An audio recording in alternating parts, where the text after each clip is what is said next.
de que candidato está mais próximo? O votómetro Presidenciais do Observador dá uma ajuda a perceber. Basta responder a 15 perguntas e, se quiser, afinar as respostas.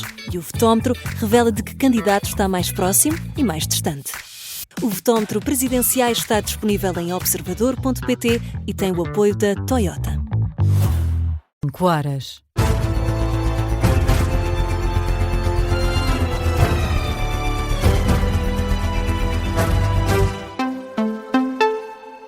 As notícias com Beatriz Félix. Bom dia, vamos às notícias na Rádio Observador e começamos por falar de Nicolás Maduro, que vai ser hoje presente a juiz nos Estados Unidos, para onde foi levado de avião depois de ter sido capturado na madrugada de sábado. Vai ser então ouvido às 5 da tarde, hora de Lisboa, quando for meio-dia em Nova Iorque. Vai ser ouvido pelo juiz Alvin Hellerstein no Tribunal Distrital da Baixa de Manhattan.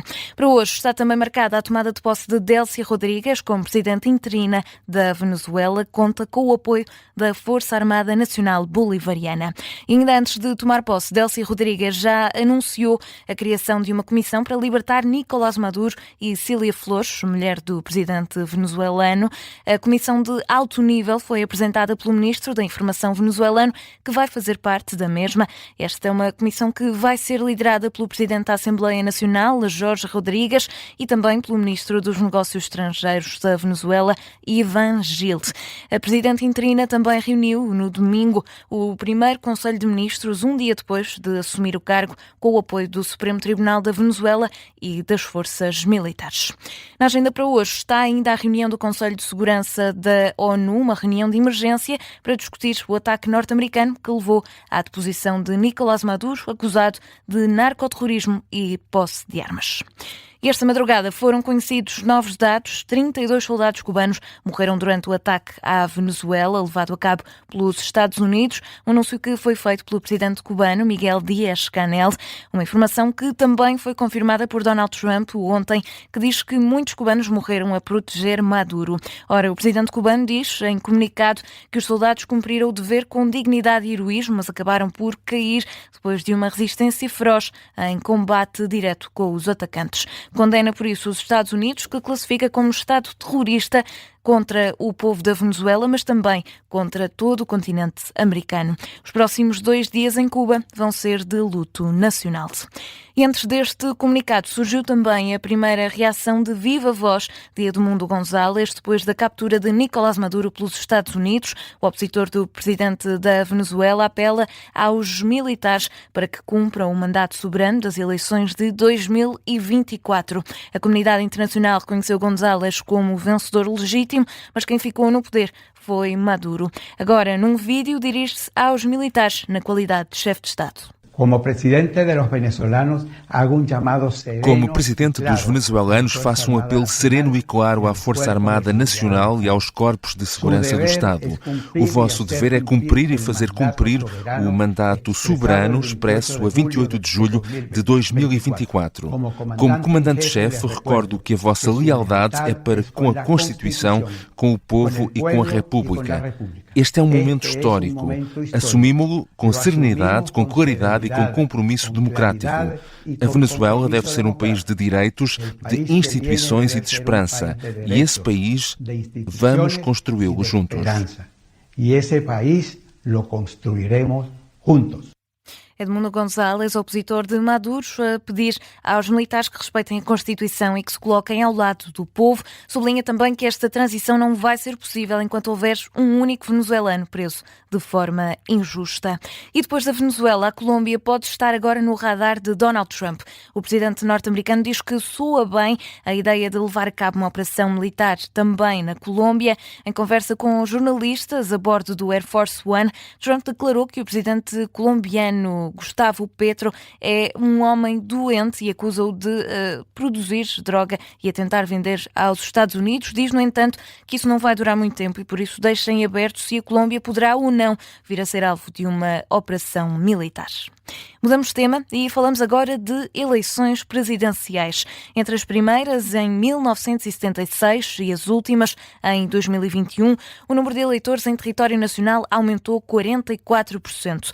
A percentagem sobe para 70%, se incluirmos os imigrantes que passaram a votar neste tipo de eleições em 2001.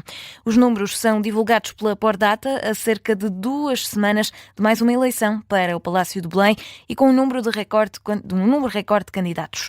A base de dados estatísticos da Fundação Francisco Manuel dos Santos reúne informações que ajudam a fazer um retrato da evolução das presidenciais em Portugal. Nos últimos 50 anos houve 10 eleições e, Rui Casanova, há várias curiosidades a ter em conta para uma nova ida às urnas. Em 1976, nas primeiras eleições presidenciais na história da democracia, havia cerca de 6 milhões e 500 mil eleitores em Portugal. Em 2021, nas mais recentes, esse número aumentou para mais de 9 milhões e 300 mil. É uma subida de 44% e, se tivermos em conta os círculos do estrangeiro, a percentagem dispara para 70%. É o grande destaque dos dados divulgados pela Pordata, que sublinha também que as eleições mais renhidas foram as de 1986, na histórica segunda volta que opôs Mário Soares a Freitas do Amaral. As eleições com maior número de votantes a irem às urnas foram precisamente as de 1986, com 5 milhões e 935 mil votantes. A abstenção mais baixa de sempre, de 15,8%, foi registada antes, em 1980. Já as presidenciais de 2021 foram as que tiveram a maior taxa de abstenção, com quase 61%. Outra curiosidade, os presidentes eleitos para um primeiro mandato, Ramalho Eanes, Mário Soares, Jorge Sampaio, Cavaco Silva e Marcelo Rebelo de Sousa, foram reeleitos e todos, à exceção de Ramalho Eanes, tiveram uma maior percentagem de votos válidos na reeleição. Mário Soares foi quem mais aumentou essa percentagem, com uma subida de 19 pontos percentuais. Olhando para o território continental, o padrão de votos do distrito de Santarém esteve sempre próximo da votação nacional. Em sentido inverso, o distrito de Beja teve sempre um padrão de votos muito dispar do nacional. Jornalista Rui Casanova, com o retrato da Pordata, a base de dados estatísticos da Fundação Francisco Manuel dos Santos sobre a evolução das eleições presidenciais entre 1976 e 2021. Os dados mostram também que os imigrantes portugueses votam pouco nas eleições presidenciais. Desde 2001, a taxa de abstenção ficou sempre próxima ou acima dos 90%. Já em 2021, havia mais de 1 milhão e 500 mil eleitores aptos para votar no estrangeiro, o número que a Pordata descreve como expressivo. A campanha para estas eleições está na estrada. O primeiro dia oficial foi ontem, dia em que André Ventura acusou Luís Montenegro de ter medo e de ter sido esse o motivo para o primeiro-ministro ter ido a um almoço de Marcos Mendes logo no arranque da campanha. Foi então na batalha que o presidente do PSD e primeiro-ministro fez um pedido que não se brinque aos votos nas presidenciais e que se concentrem as preferências dos eleitores em Marcos Mendes. Ora, André Ventura diz que isto é um sinal de medo de que ele próprio, líder do Chega, passe à segunda volta. Eu acho que o Primeiro-Ministro não devia ter entrado na campanha presidencial, acho que é um erro, cometeu, mas sobretudo mostra que está com medo de alguma coisa. E se está com medo de quem pode estar na segunda volta e se acha que tem receio de eu ir à segunda volta das eleições, é porque não está a fazer as coisas bem. O Primeiro-Ministro que está preocupado com a relação que vai ter com o Presidente da República é porque não está a cumprir com integridade, com o zelo e com os objetivos que devia ao papel de Primeiro-Ministro. É porque está a falhar. Para André Ventura, Luís Montenegro quer uma marioneta em Belém. E também João Coutinho Figueiredo responde aos apelos ao voto útil feitos este domingo por Luís Montenegro. O candidato apoiado pela Iniciativa Liberal diz que a candidatura que protagoniza é aquela em que os sociais-democratas também se podem rever e que não precisa de ouvir sermões do Primeiro-Ministro. Não é possível que o Primeiro-Ministro nos venha dizer que é um assunto sério o que eu escuto nas negociações em Portugal e que isso não se pode brincar. Portanto, o Sr. Primeiro-Ministro não se pode brincar. O espírito reformista que já foi do PSD, que já foi de Sá Carneiro, a coragem que já foi do Pedro de Passos Coelho, hoje está nesta candidatura. Coutinho Figueiredo em Lisboa, na apresentação da lista de personalidades que apoiam a candidatura, uma iniciativa que contou com cerca de 400 apoiantes. A ronda pelos candidatos presidenciais termina com António José Seguro, que ontem fez também um apelo ao voto útil, mas à esquerda. O espaço democrático à esquerda, ao centro-esquerda, corre o risco de ficar de fora da segunda volta. E isso teria consequências profundas não para o partidarismo, mas para o país e para o equilíbrio democrático. Por isso digo com muita frontalidade, o voto em António José Seguro é um voto útil para garantir à esquerda e ao centro-esquerda a presença na segunda volta. São declarações do candidato apoiado pelo PS que diz que a vitória é possível e ontem apresentou a Comissão de Honra com mais de 1.500 pessoas de diferentes áreas da sociedade, incluindo socialistas. A campanha para as presidenciais começou ontem e vai contar com uma intensa cobertura da Rádio Observador todos os dias até ao grande dia da eleição, dia 18 de janeiro e, claro, no pós-eleições. E fechamos este jornal com o futebol. Falamos do Porto, que ontem venceu o Santa Clara nos Açores por 1-0. O treinador dos azuis e brancos, Francesco Farioli, fala numa vitória merecida. Acho que tiramos o melhor proveito de uma equipa muito difícil.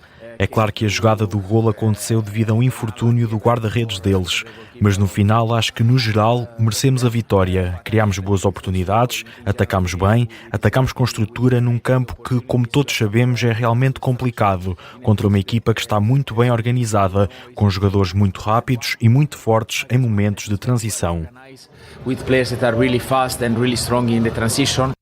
É Francesco Farioli em declarações à Sport TV. Com esta vitória, o Porto amplia a vantagem sobre o Sporting no campeonato, agora com 49 pontos. É o ponto final neste noticiário das 5 da manhã. A informação fica por aqui, está de regresso às 5h30 com a síntese de notícias.